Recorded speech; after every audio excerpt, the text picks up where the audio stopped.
All right. Hello, everyone. Welcome back to Comp 2150, Object Orientation. I hope that you all had a great weekend. I hope that you have been able to stay warm. I hope that you have been able to stay warm. It is so cold outside.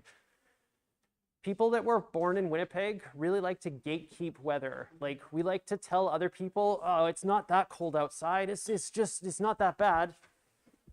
I was born in Winnipeg and it is fucking cold outside. It is just so cold. Let's keep talking about C++. You know what, before I do this, our assignment is due like tomorrow. Yeah, tomorrow. Our first assignment is due tomorrow. I'll just open the floor to questions if there are any. There have been lots of questions on the forum, so make sure that you check that out if you haven't had a chance, just to see if there's anything there that you're looking for, but I'll hold here for 30 seconds or so if there's any questions about the assignment before we get into it. Yeah. When we print the list of activities in dates, do they need to be ordered or it doesn't matter? So the question, I'm just going to repeat it so that everybody hears it. The question is, if we're printing things between two dates, do they have to be in order? And the answer is no, they don't have to be in order. It just has to be the correct activities that are getting printed out. And that applies to all queries. It doesn't matter what the order is as long as the correct activities are being printed out.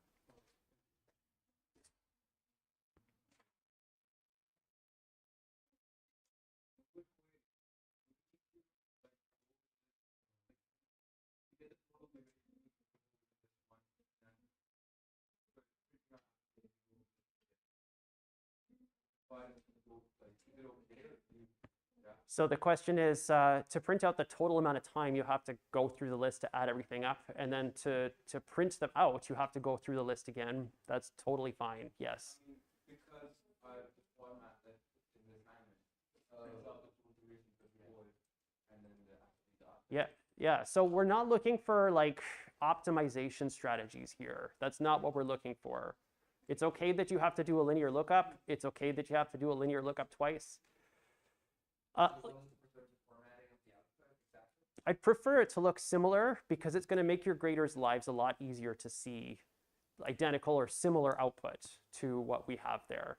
If it's in a different order, that's fine. We're not specifically saying it has to be identical to what we're doing, but it's going to make your graders' lives easier if they can just quickly glance at it and see this is the same as what I'm expecting. Yeah. So to make that 100% clear, there's no points taken off for output that's formatted differently than what mine is, but it will make the lives of the graders easier to go through your assignments faster.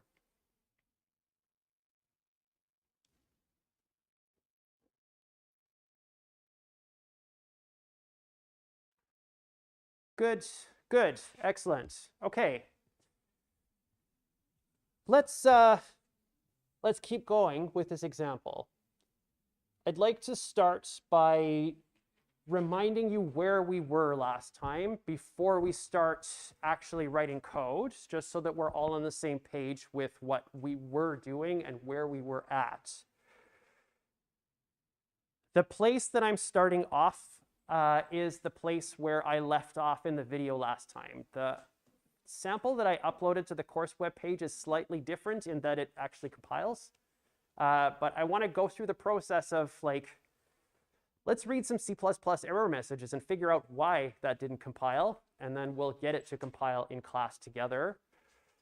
And then I'd like to finish off the tasks that we had. So I want to build something more complex in C++. We've already created some simple classes in C++, so we don't need to do that again. We've written constructors. We've written constructors that have initializers, and we've written constructors that have null constructors. So we're replacing the default constructor with something else. We started to do I/O with streams. I'd like to finish that. We did output with streams. I'd like to do input with streams. We started to use strings in a C++ program in that we declared a couple of classes that have properties that are strings, but we didn't really use them beyond that. So we didn't do any comparison. We didn't do any printing out. We didn't do anything else like that. We did create classes that have a circular dependency. So to remind you of the classes that we created last time, We've got a trainer. That's that handsome gentleman right there standing in front of the cash register. That's our trainer. Our trainer has a name, and our trainer has a list of Pokemon. That's where we left it last time. So there's a dependency on this other type called Pokemon. And we've got a method here that we've declared that is called trade, so that we can trade Pokemon with another trainer. We've also got this other class called Pokemon. And in the Pokemon class, we've got a type and a nickname. We've got some values related to the amount of hit points that our Pokemon has. We have a property that is the original trainer. So when we do make trades, we want to keep track of who was the person that originally trained this Pokemon. And then we've got this other method that's called attack. And attack is going to take a Pokemon as input, and we're going to change the HP that it has. To try and get around this, we had to use a feature of C++ called forward declaration. So we had to forward declare the class definition itself to be able to compile that. We started to do this. We started to release resources that we acquired using delete. So in C++, we're using that new operator in the same way that we are in Java. But the difference is that we can't just fall off the end of a method. We actually have to clean up the resources that we've acquired in that method if we don't want to use them anymore. And then we started to do this. We started to build a multi-file program, but the state that we were left in last time was that it didn't compile. So I feel like we didn't actually accomplish that. So let's take a look at the classes that we've got. I'm going to pop open VS Code here. And this is pretty much the state that it was in last time when we left this off. So this was my main file. In C++, remember that we don't have to have a class around main. We are writing a main function in the same way that we were with C. In this main function, I have some output, so standard std cout. This is that standard output stream that we're passing a string to. We use these operators, greater than, less than, less than, sorry, less than, less than. I like to imagine this as this is pointing at out, so that means that it is being passed to out. We're asking for this string to be printed, and then std : end L here. This is the end of line marker, and this is related to this point here between Mac OS, Linux, and Unix and Windows. This is just using the correct line terminator, so a new line character, a line feed character, or a carriage return and a line feed. I'm just going to delete that because it's not actually relevant to the example that we're doing. On the next couple of lines, we are initializing, declaring and initializing some trainers. The first one is using the default constructor, the null array constructor of trainer. The second one is using the constructor that we created that has a single string property that's being passed into it. And then the last thing that we have here is delete me. And I'm also going to say here, delete Ash. I'm just going to change that really quickly. Clean up after we're done acquiring the properties that we want to do. This is identical in concept to what you were doing in C. You call malloc, you have to call free to free up the memory that you've allocated with malloc. In C++, if you use new to ask for more memory for an object dynamically at runtime, you have to call delete to clear up or release that memory to the operating system to use again. Let's take a look at our classes. So in Pokemon.h and trainer.h, I'm going to pop this to one side here. I'm going to put Pokemon.h here so I can have them both side by side. The overall class structure of this is that we have a class name here, class Pokemon. We've got that extra semicolon at the end on line 21. When we're declaring classes in C++, we have sections that are using access modifiers instead of putting access modifiers on individual properties like in Java. So we have a private section and a public section. We've defined those types here. So std string, this is me being pedantic again. I just prefer to do this. I prefer to put std : to say that this comes from the standard package. But you can omit this if you use that using namespace std. You can omit the std if you put using namespace std in your file. I just prefer to type everything out. We've got our two properties. We've got our pointer to the original trainer. We have our nullary constructor marked as private so that we cannot call it. We're not actually allowed to call this constructor that has no arguments for Pokemon. So we're not allowed to call this constructor if we were going to try to call it because it is explicitly marked as private. And then we've got the constructor that takes the nickname, the type, and the initial amount of hit points, the maximum amount of hit points, and then we've got the attack method. On the trainer side here, we've got something that looks very, very similar, but we allow our null constructor to be public, so we're allowing that to happen. And then in the .cpp files, so Pokemon.cpp here, we were using some initializers in our default constructor and in our other constructor, rather than populating those things inside the body of the method itself.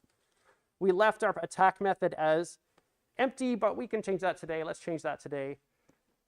In our trainer.cpp file, we did something quite similar. Here, we're explicitly saying this arrow thing is equal to something, as opposed to using the initializers, and that's for demonstration purposes, really. And then we've got the trade method down here, so to trade between trainers. Okay, so this is kind of where we left ourselves last time. We're good. Keep going. For the people that are not working on their assignments right now, we're good. Keep going. Yeah. Okay. Good. So let's pop open our terminal. On your keyboard, for reference, if you want to quickly pop open your terminal in VS Code, you can hit Control and then the key that's the tilde or the backtick. It's usually just above the tab key. So Control and that key will bring this terminal up really +quickly. I have a make file defined in this. It's quite small. There's not a lot here. cxx equals clang++ says, I want to use clang++ as my compiler. This .phony target pointing at clean is a make specific thing that says if there's a file named clean, you should still try to make it. It's something that I put in just because I always put it in, but it's not required. The all target is the one that's run by default. Main is the thing that we depend on. Main depends on trainer.o. And then make figures out the command that it needs to use to compile this thing. So let's try and build it. Great. This is where we were at last time. Great, I say, as I see fatal error, too many errors emitted, stopping now. OK. We made a couple of mistakes. Here I am trying to blame you for my problems. We made a couple of mistakes last time. The first mistake that I made was the order of operations here on include and pragma. The pragma has to come first. It has to come first. That must be the first line in your header file.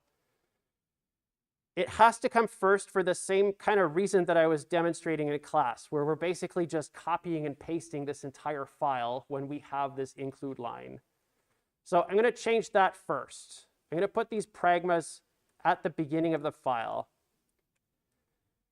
This is going to make sure that once we hit that second copy paste, we'll just halt. We're going to stop and we're not going to keep copying and pasting things in.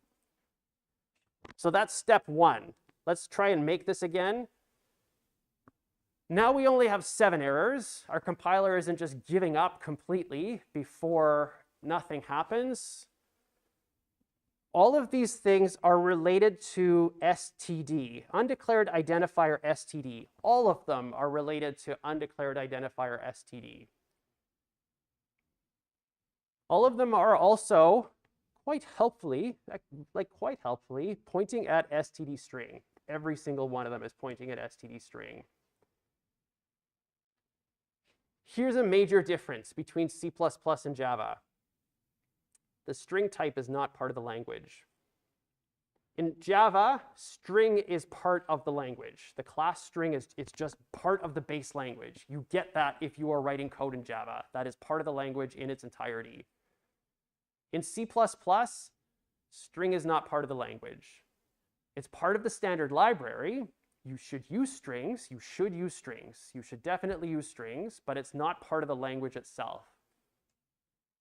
Because it's not part of the language, that means that we have to include string. We have to include string to be able to actually use strings in our code.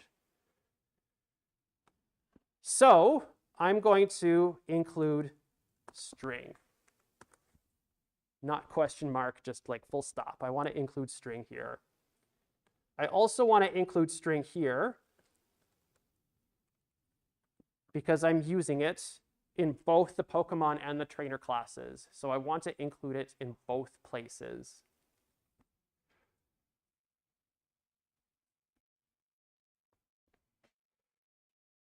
If I go back to main.cpp, I'm not using strings here. I'm not using the string type. I'm not saying std string anywhere. I can, though. I could say std string name is equal to something. I could do this in the state that this is in right now. And I could do this because this IOStream header transitively includes the string header. So if I have IOStream, I'm also getting string just by default. My personal preference is if I'm going to use a class, I want to include the header that corresponds to that class. So I would do something like this if I were using strings in this function right now. I'm not, so I'm not going to do this. Okay, so let's see. It compiles now. Yes. Clap. Okay, one clap. Okay, good. Yes, it compiles now. Great. So let's run it.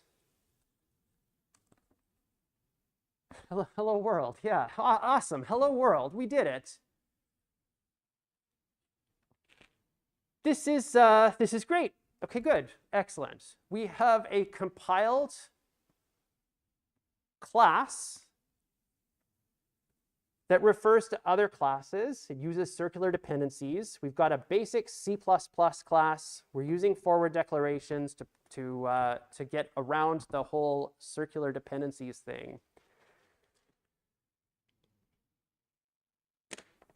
The next thing that I want to do is I would really like to start getting input in this program.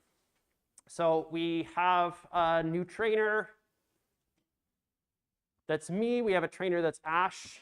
I would like to start getting some Pokemon going in here. And I think the way that I want to do Pokemon, just for now, just for demonstrating things, is I want to ask for input to get the Pokemon that I'm going to have in this system. So here's what I'm going to do. I'm going to say Pokemon. I don't know.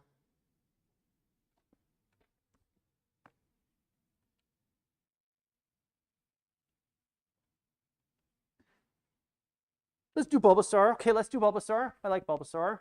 Let's start with Bulbasaur. We're going to declare this pointer to Bulbasaur, but I'm going to ask for some input. The two things that I want to ask for input are the things that I actually have in Pokemon to be able to use. Let me pop this header file over here. The things that I want to be able to use in this Pokemon class are I want to be able to specify the number of hit points for this Pokemon. I want to be able to get its type from the user, and I want to be able to get its nickname from the user. Remember, the way that we decided this last time was that type was not like electric versus grass versus whatever. This is just going to be the kind of Pokemon that it is. So let's do this. I'm going to start adding some stuff in here. I'm going to include string now because I'm going to start using strings, and I actually want to get input using strings. I'm going to declare a couple of variables.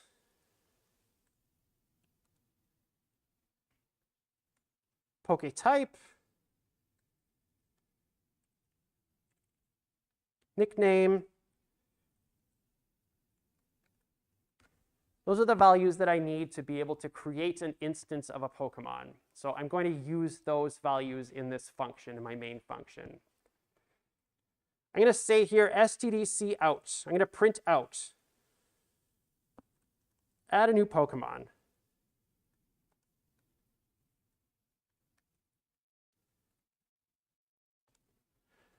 I'm just going to make this bigger for now so that we can see it. I'm going to say print out what kind is it. I'm going to put a space and then a semicolon. I don't want to put a new line. I just want this to be input on the same line of input that we have here.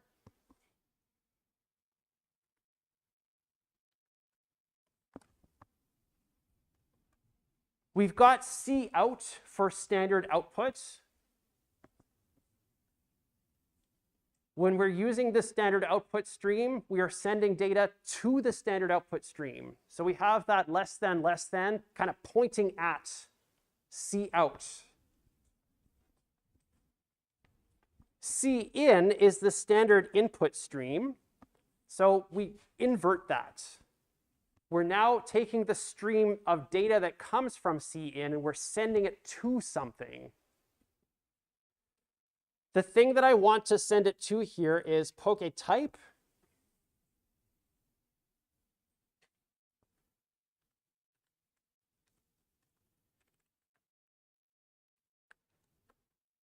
What's the nickname? No end line again.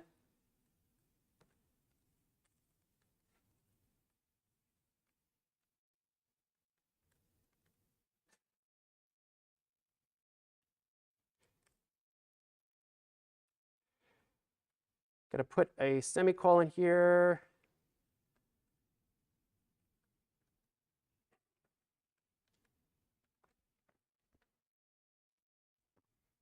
Okay.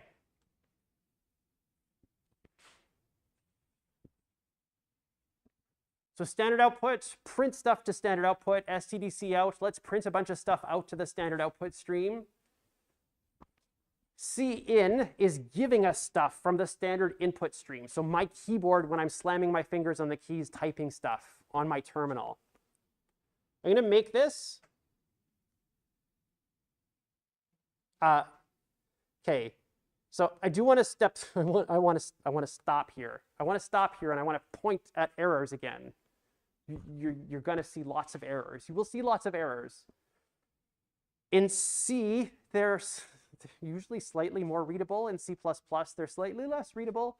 So let's stop and look at them. The error that we're seeing here is, okay, so at the bottom it says 1 error generated. It says 1 error generated. It says 1 error generated. Okay, way up here. Okay, okay. Piece of advice: if you see an error, scroll up a lot. Scroll up a lot. Because it does actually point at the problem here. There's like this garbage that gets printed out afterwards, but this is actually saying like, hey, here is where the problem is. Error, a reference to overloaded function could not be resolved. Did you mean to call it? Okay, that's not super helpful, but what's the mistake I made? What did I forget? An L, a single letter L. Okay, all that from one single letter L. Okay, all of that from one single letter L. Whatever, I don't want to judge C++. But the errors that come out of the compiler are not great sometimes. My advice to you is just go up. Scroll up as far as you can to see what the first error is that comes out of this thing. Let's try this out. Okay, so what kind is it? It's a Bulbasaur. What's its nickname? Good. What's the max HP? 35. Okay, so there's some cool stuff here. One, I just did C in straight into different kinds of variables. strings and numbers. I didn't have to do integer.parseInt. I didn't have to do any of that weird stuff. I just said, take cin, standard input, and chuck it into max hit points. Max hit points is a number. Whatever, it just works. It's fine. I just said cin into Pokemon type, into Pokemon name. It just works. It's fine. This is great. This is actually so much nicer than doing input with standard input on other things. Yeah.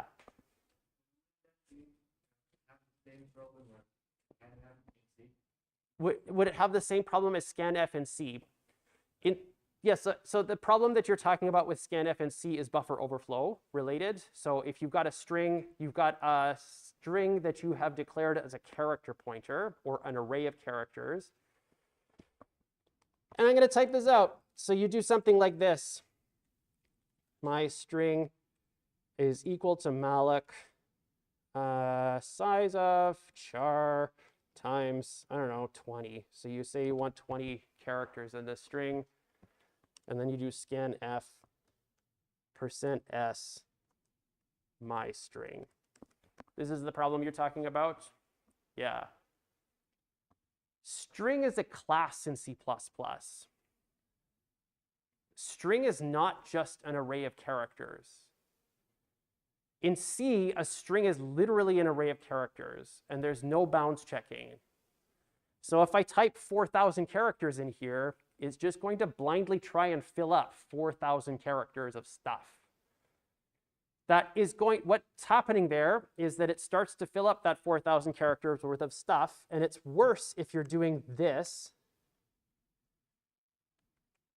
So 20 character array on the stack instead of dynamically allocated. If you type in a bunch of stuff here, what starts to happen is you start writing over like the code for your method, your functions in C. And that's what leads to segfault, is that it starts trying to return to weird places and it just doesn't work anymore. In C++, though, a string is a class. And this greater than it's an operator on a class. We're going to get to this stuff later. But in C++, we can define operators for types. So I can make a method that is plus. I can make a method that is greater than sign. And then I can use that value on the right-hand side of a greater than sign, and it will know what to do with that. So it's going to start taking input from that and then start letting you expand, basically. You can still have issues with somebody sitting here typing in too much, like not bounding your input. That's still a problem. But the buffer overflow part is not as much of a problem anymore. So there's a long answer, and I hope it's adequate for now. The overloading operators part we will talk about later in the course, and that might help a little bit. But the short answer to what your question is that string it's a class in C. It's an object in C++. So it doesn't necessarily have the same limitations as just arrays of characters in C. The error handling work when you say you input like where the max outputs are, say you input like string. How does that work? Do we have to handle it or does it crash?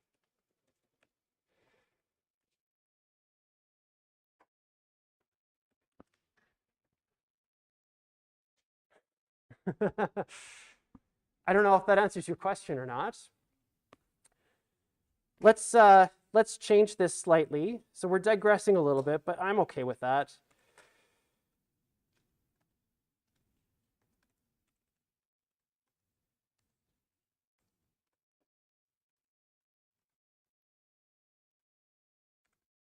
Okay. Max hit points. Bulby.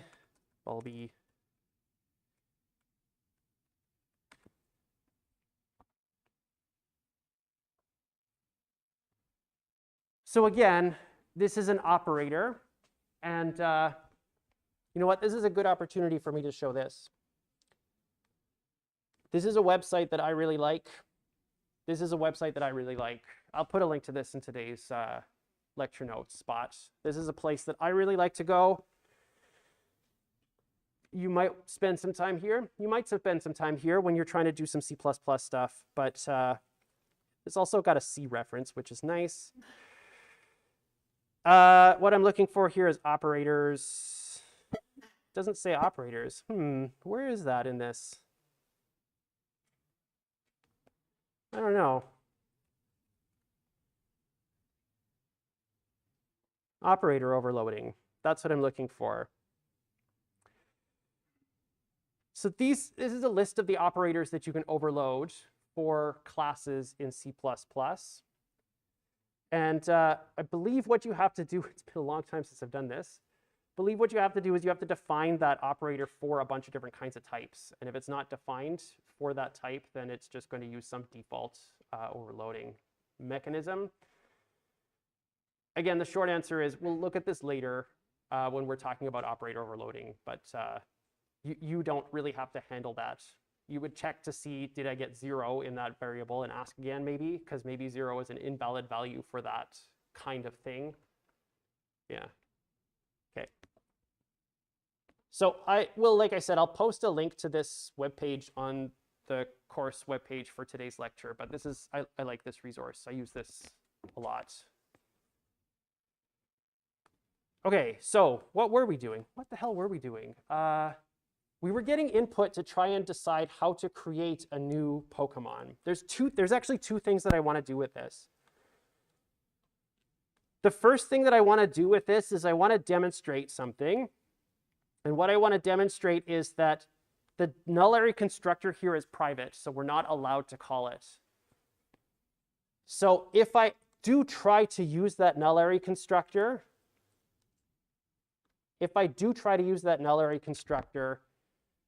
I can't. It's marked as private. I'm not allowed to use that constructor at all. Because I marked it as private, it's not usable. If I don't define it, if I never defined it at all, so I'm going to comment this out. If I never defined it at all, there are other errors here, but it's not telling me that I can't call that one. It's not telling me that I can't call that one. The errors that are all coming from here are basically saying that there is no constructor, but it's not that I'm forbidden from calling it. So I'm going to put this back in private. I don't want to be able to call that one. And instead, what I'm going to do here is I'm going to say Bulbasaur is equal to new Pokemon. I'm going to pass in the type first, the nickname, and the max hit points.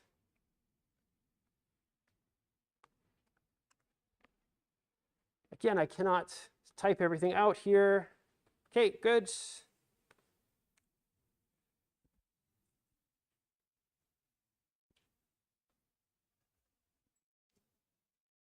Did I spell this wrong? I don't think so.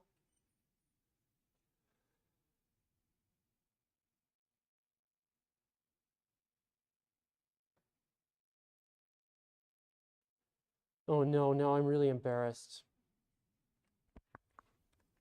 Is it that I need to do? No.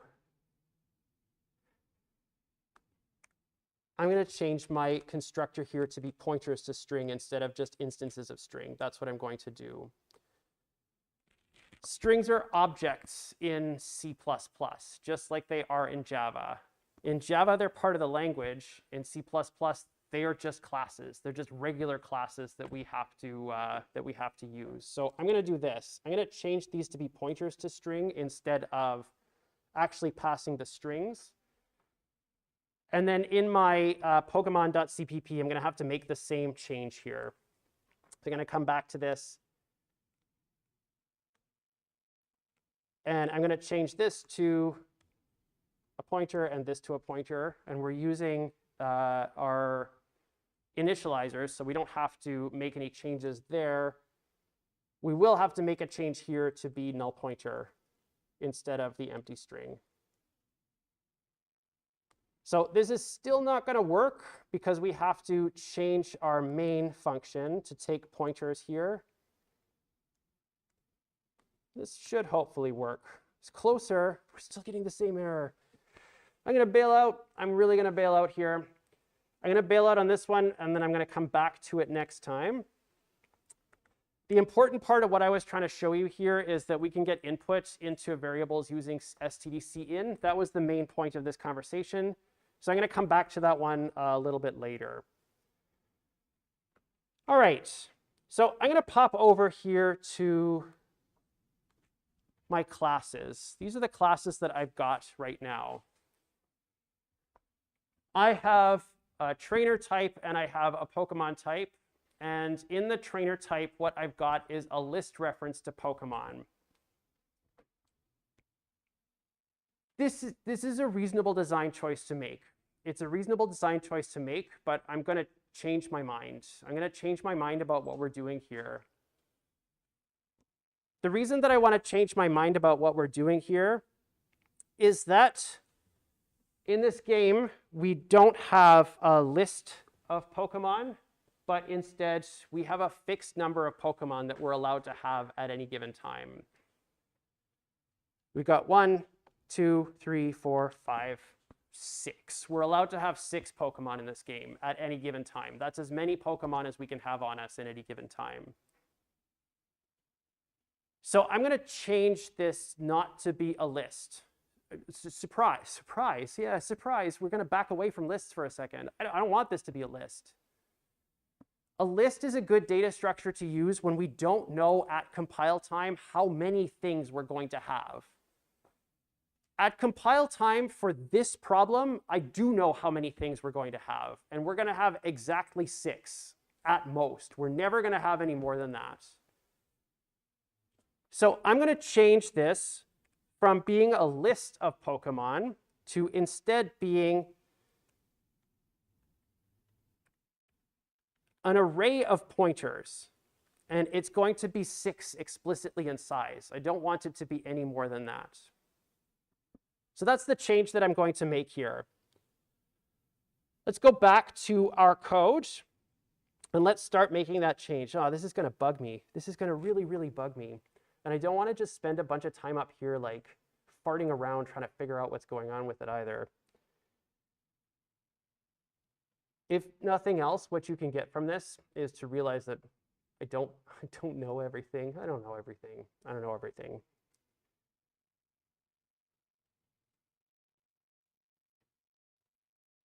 I'm burning up. I got to go outside and like cool down. Okay.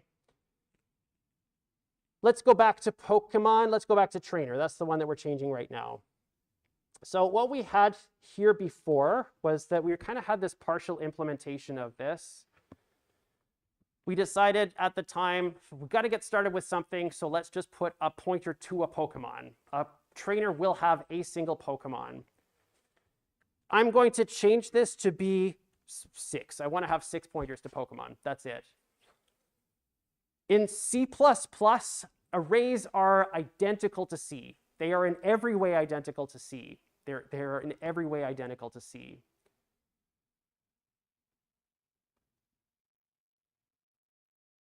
Was there bounce checking on arrays in C? Oh no, there was not.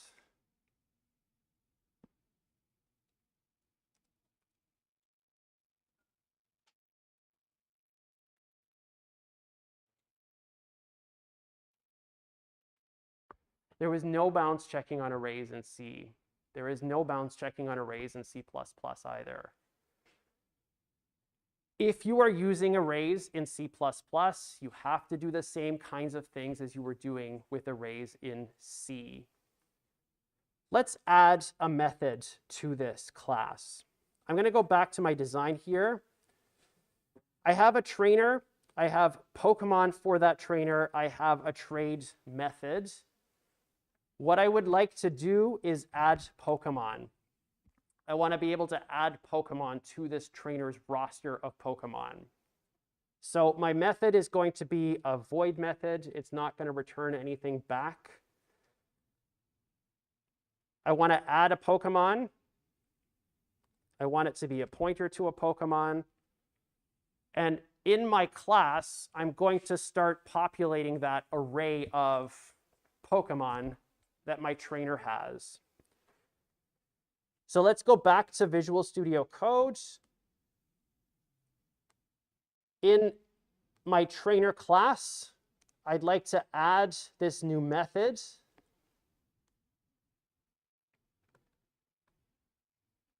A pointer to a Pokemon. I want to add a Pokemon to my roster. And I'm going to go to my implementation now. I'm going to add a new method here. So the syntax here, remember, is the return type, the name of the class that we want to implement this for, 2 colons, the name of the method, and then the argument list.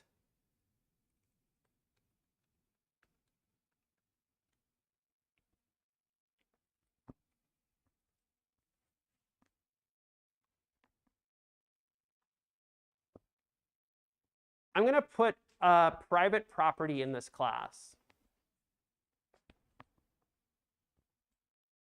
I'm going to put a private property in this class that says it's an integer. I'm going to call it like cur Pokemon. I'm going to use a partially filled array. Oh boy, partially filled arrays. Yeah, partially filled array. I'm going to use a partially filled array here. I want to use a partially filled array. In my constructor, I'm going to set cur Pokemon to 0. I'm going to use my initializer here.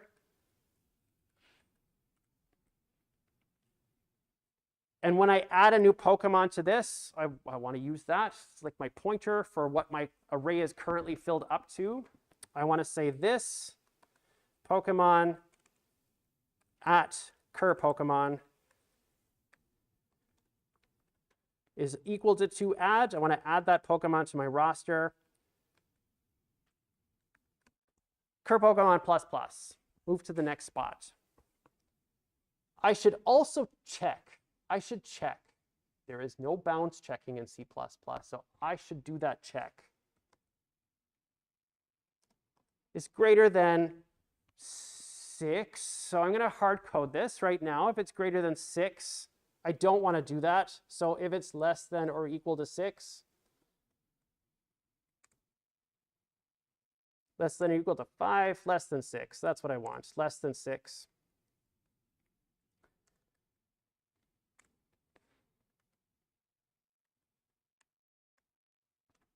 And if it's greater than that, I don't want to do it because my array it's already filled up, so I'm done. Okay. Okay, so we've got a reference to 6 pointers to Pokemon. We're using that as an array. There's no bounds checking in C++, so we have to actually do this manual bounds checking for things to work. That's kind of all I really want to say about arrays in C++ because they're just the same as you did in C. There's not really much different to using arrays in C++. Okay, that kind of takes us to the end of what I wanted to do for now. So we've done some basic I/O with streams. We have used strings a little bit in a C++ program. We can keep doing that as we move forward through the example. And we've got a multi-file program that builds. I want to change topics slightly here. One of the problems that we have with the code that we've got right now, so I'm going to go back to main here. I'm going to make this bigger, move my terminal down. I'm going to comment some of this stuff out so that when I do run this again, I don't have to just constantly type stuff in.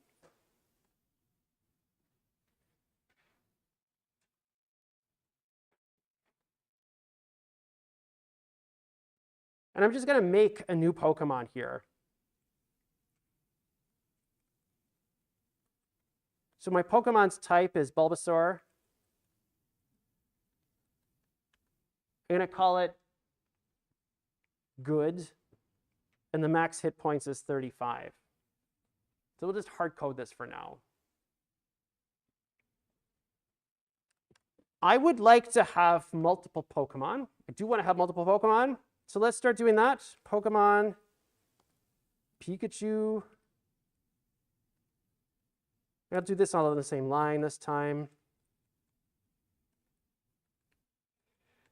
I don't have a Pikachu, so what's Pikachu's nickname? Chew? Just Chew? That's not very imaginative. Chew. Okay, Pika. Okay. So I got 2 Pokemon. I have 2 Pokemon. In our definition of the class, or our declaration of the class, we have this attack method. I want to implement that. Let's implement it. In Pokemon attack, what I'm doing is I'm attacking the other Pokemon. So what I would like to say is to attack, this is the Pokemon that I'm attacking. We're not going to do like complex game logic here. So we're not figuring out like what types are weak against other types, and we're not figuring out moves or anything like that right now. All I really want to do is like reduce hit points for now. That's it. That's it. That's all I want to do. The rest of this is left as an exercise for the reader if you want to implement this complex stuff. I want to change cur hit points by a certain amount. And I'm going to do a terrible job of this. I'm going to do a really bad job. I'm just going to say if I attack a Pokemon, I'm reducing its hit points by 5. That's all I'm doing right now. Again, if you want to get a little bit more creative here with how the moves and stuff are implemented, it's up to you to do that. And then what I'd like to do in main is I want to do stuff like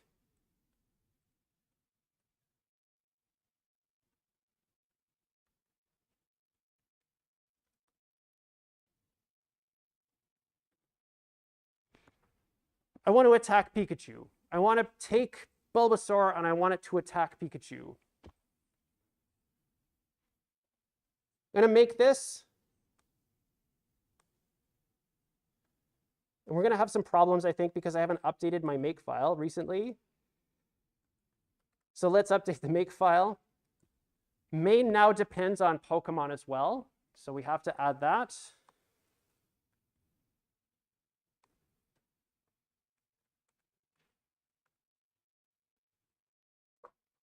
Let's go back up here. So cur Pokemon, undeclared identifier. I think I need to refer to that as this. So I'm going to go to trainer.cpp.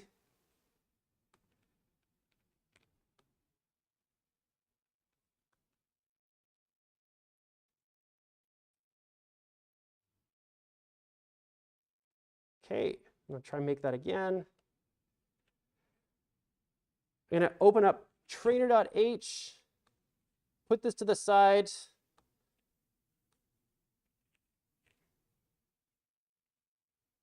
Oh boy.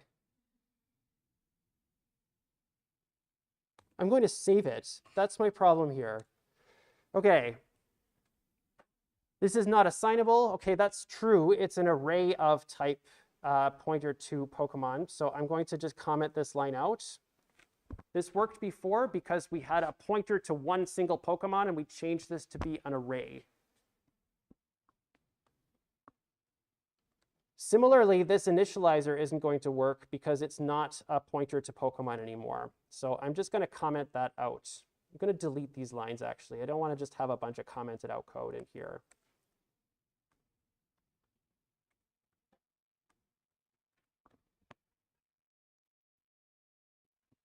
We're going to scroll way, way up to the top.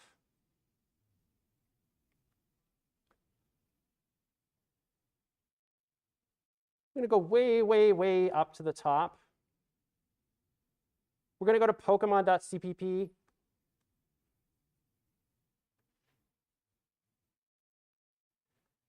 We are going to include string in Pokemon.cpp.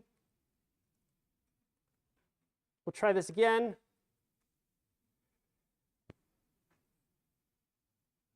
We're going to go way, way up to the top. Type. on line 17. Line. Oh man, okay, so this is because I changed this.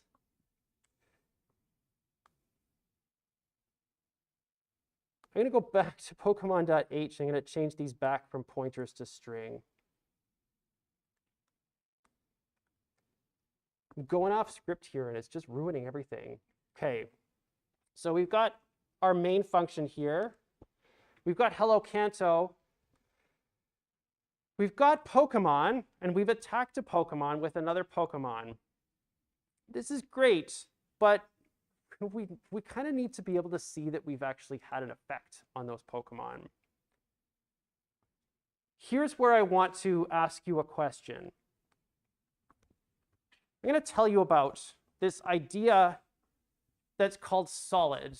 This is a set of software design principles.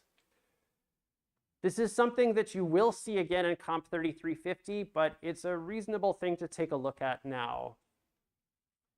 There are 5 software design principles that are just good practices for you to follow when you're thinking about building and constructing and designing classes. The first principle is called the single responsibility principle. What this principle says is that a class should do one thing and do that one thing well. That's what it says. There's the open-closed principle. Open-closed principle says that a class should be open for extension and closed for modification.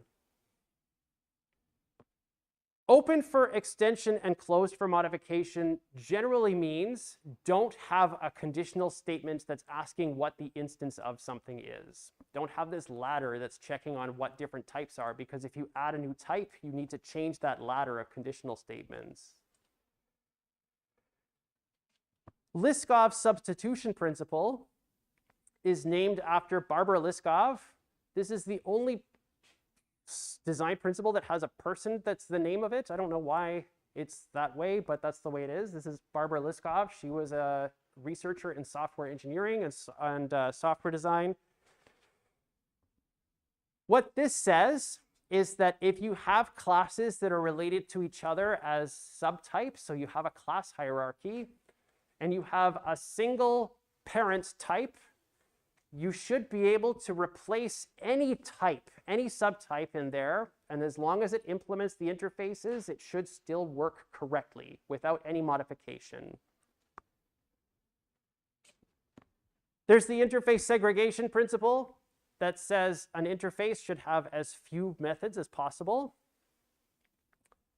And then there's the dependency inversion principle, which says that you should have classes depending on other classes. Yes, you should have classes depending on other classes, but your class should be provided with an instance of its dependency rather than creating its own instance of a dependency.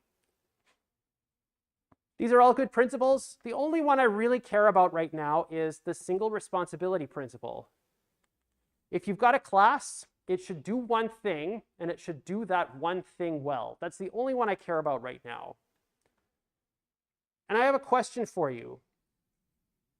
If we are doing single responsibility, should a class have a print method?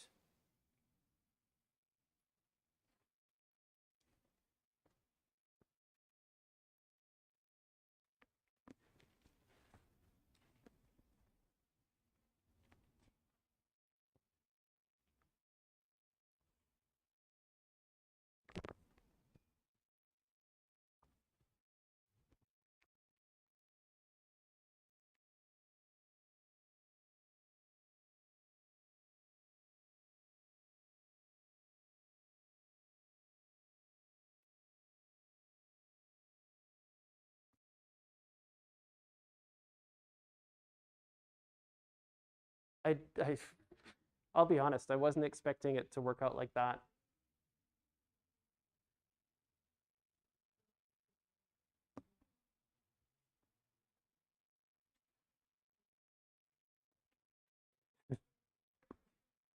Are you voting yep because there's a dude there that's going yep?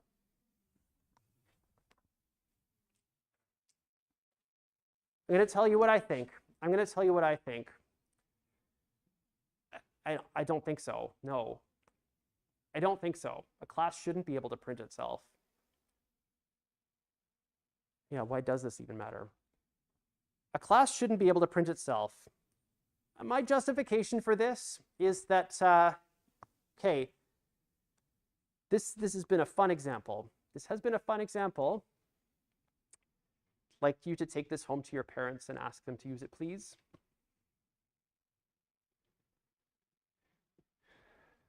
Are they gonna be okay with that, with the terminal-based program? Some of your parents might be. Some of them might be. Some of them might be like, I don't know, other CS people are into IT or something. I don't know. I shouldn't prejudge what your parents are and are not. My parents would not be able to do anything like this. My dad builds signs for a living, and my mother is she works in real estate law. She's like a legal assistant for real estate lawyers. I say no, it shouldn't be able to print itself. And the reason that I say no is that if you have a class that's printing itself to standard output, then what you're doing is tying that class to standard output. That's the only way that it can produce output for itself. A better design would be to have a class that has the responsibility of printing things of this type. A better design would be to do that, to add another class that's a Pokemon printer, or to add another class that's a trainer printer. So to separate those responsibilities out into different classes. The idea there then would be that if you do build yourself like an app for your phone, you can just add a new class to the system that's going to take this Pokemon and put it out like that. That's going to be able to create a user interface that uses the same type of Pokemon without making changes to the Pokemon class itself.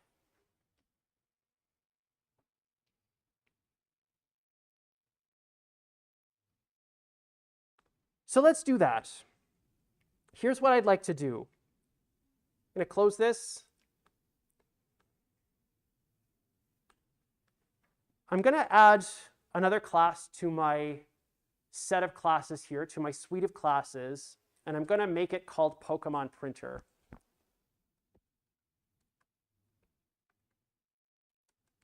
This is going to be responsible for printing out Pokemon on the command line. Pokemon Printer is going to take one argument. It's going to have a single method. That's it, just a single method. I'm going to design it this way. Another alternative design might be to have a Pokemon that you want to print out, and then a print method like this. Whoops. I'm going to do this, actually. I'm going to do it this way instead. I'm going to have a Pokemon that I want to print and then a method to call to print it out. So let's start working on that. Let's go back here. I'm going to make a new file called pokeprinter.h. We're going to do pragma once. We're going to include IOStream. This is going to actually print stuff out on standard output. I'm going to forward declare Pokemon. I'm going to use it. It's not really going to be a circular dependency. Pokemon doesn't need to know anything about the printer type, but I'm still going to forward declare it because I'm going to use it. I'm going to define my class, PokePrinter. I'm going to put a semicolon at the end. I'm going to say private. The Pokemon that I want to print out. I'm going to put my null array constructor as a private method. I don't want you to be able to create a printer that doesn't have a Pokemon in it, because I don't have anything to print out. If there's nothing to print out, then I don't want to be able to create an instance of this class with that. I'm going to put PokePrinter and public. I'm going to accept a type of Pokemon pointer that I do want to print out. And then I want to print the Pokemon. That's my class. I'm going to save that. I'm going to make a new file. PokePrinter.cpp. I'm going to put it over here. Just close these other ones for now. Include PokePrinter.h.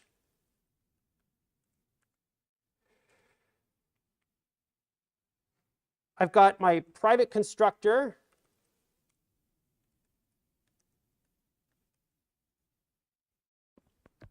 My private constructor is going to have an initializer that just sets Pokemon to null pointer. It's never going to be called.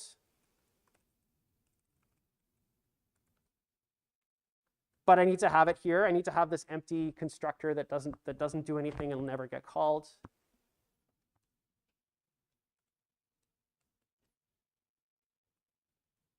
And the one that accepts a Pokemon pointer as input.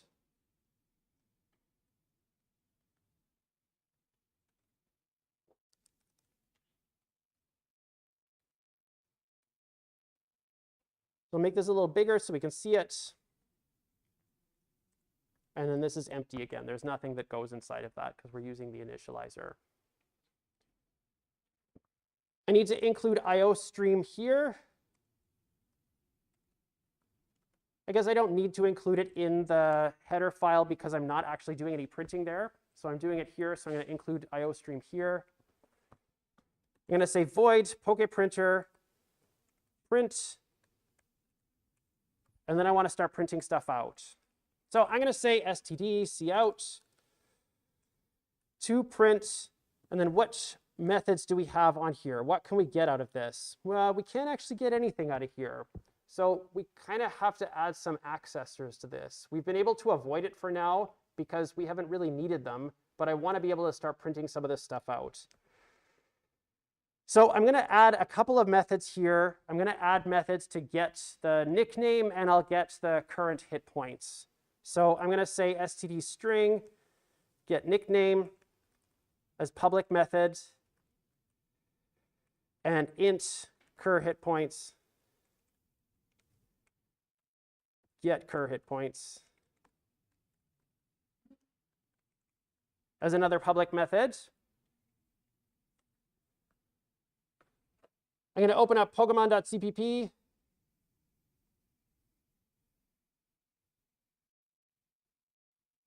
And I'm going to do the same thing in here. I'm going to define those methods. So std string get nickname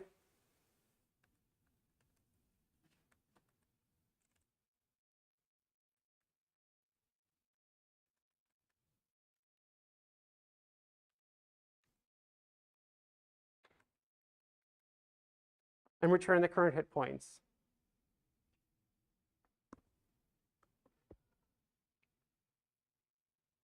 I'm standing up here and I'm hearing music and I can't figure out where it's coming from. And it's coming from a Game Boy. It's just really, really quiet. Okay. So we've defined these accessors now. We can't get around not getting this out of that class because I've separated it from the implementation of Pokemon itself. And what I want Pokemon Printer to do, PokePrinter, is to say to print get nickname.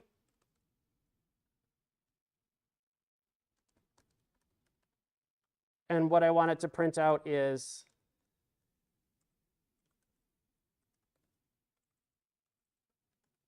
get cur hit points. Okay. So we've got that. We have this new class now that has the responsibility of printing Pokemon for us. So we're trying to enforce this single responsibility principle. Pokemon shouldn't have the responsibility to print themselves. So let's have a class that's responsible for that. And its only responsibility is to print out Pokemon. That's the only responsibility that it has. I'd like to use this. So I'm going to pop over to main here. I'm going to close that. And in my main methods, in my main function, I would like to print out, let's print out Pikachu, because Pikachu is the one that we're trying to see whether or not it has actually had its hit points reduced. So I'm going to say Pokemon Printer, PokePrinter,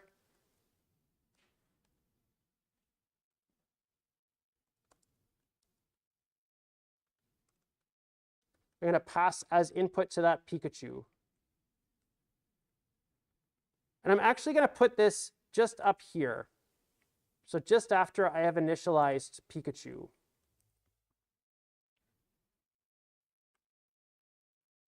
And what I want to do is I want to say printer print. So I want to print Pikachu before I do the attack, and then I want to print Pikachu again after I've done the attack.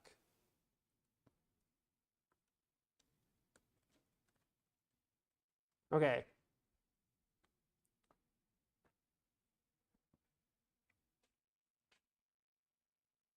I'm going to pause here. We'll wait with bated breath.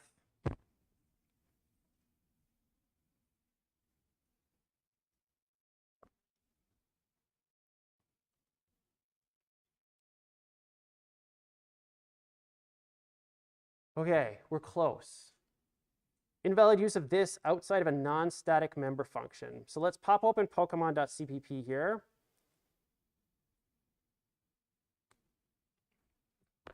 I'm a bad person and I've forgotten parts of my method declaration.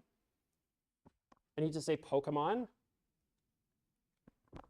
the return type, the class that I'm implementing this for, and the name of the method that I'm implementing.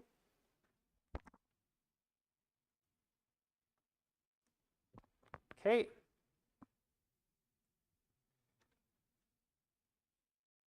I also need to include this in my main before I can actually start using it. So let's start doing that. And then the last thing that I need to do is I need to actually put this into my make file. So let's include PokePrinter.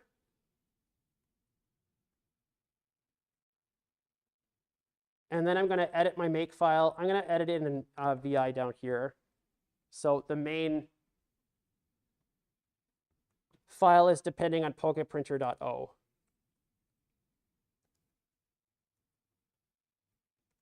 Okay. Try this again.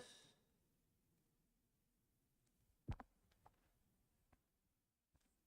going to go back to PokePrinter.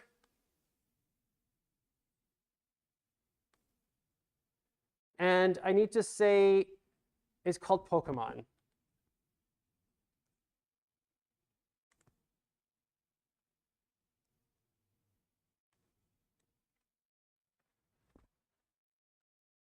It's incomplete.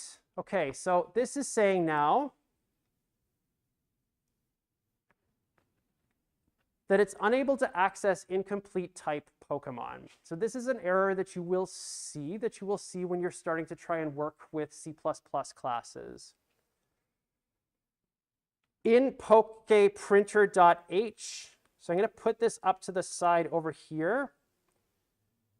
In PokePrinter.h, we did forward declare Pokemon. We did that. We made that forward declaration to say, hey, there is going to be this type that's called Pokemon here. But when we're actually trying to use methods on this class, we have to know what its implementation looks like. We have to know what that looks like. We have to know that there are methods on this class for us to be able to call. So even though we forward declared it here, we actually have to include Pokemon here. I have to actually have that entire class definition in here for me to be able to use this. Let's try this one more time. Okay, so it makes. Great, great, great. I feel like we're making progress here. I'm going to run this now. And I'm going to look back at main so that we can get a sense of what's actually going to be happening here. So what I'm expecting this to print out, my expectation for this is that I'm going to get Pikachu being printed out. So it should print out Pika and then 40. That's the current hit points that it has. And then it's going to print out Pika, and then it should print out 35. It should print out 35 because we're reducing the amount of hit points by 5 when we're doing the attack, excuse me. Wow, this is like culminating, and it's exciting. I think this is exciting. We're actually starting to see some progress with this. I will say this straight up. Having this extra class to do printing, it feels like extra work for little payoff. It really does. I'm not gonna like candy coat that. It feels like extra work for very little payoff. The benefit, again, that we have here is that it's going to make it a little bit more straightforward for us to build on this later and add things like UIs. So we can add a graphical user interface to this without having to make changes to the Pokemon class itself. Okay, so I'm going to stop with this example right now. And then what I'd like to do next class is I'd like us to start spending some time building up a class hierarchy. All that we've done so far is build up 3 separate classes that are really not related to each other in a hierarchical sense. And given that we're trying to do OO stuff, I think it's important that we actually figure out how to build this up in a hierarchical sense. I want us to build a class hierarchy with inheritance and polymorphism. I want us to create abstract classes in C++. So I want us to be able to create a class that we cannot create an instance of at compile time. And then eventually I'd like to build us a list. I'm going to leave this question for you. We've got 3 types here. We have 3 types. And what I'm going to do is I'm going to show you this. And I'm going to tell you that we're going to want to add items to this. That's our next goal, is to start adding items. So I'm going to straight up add this.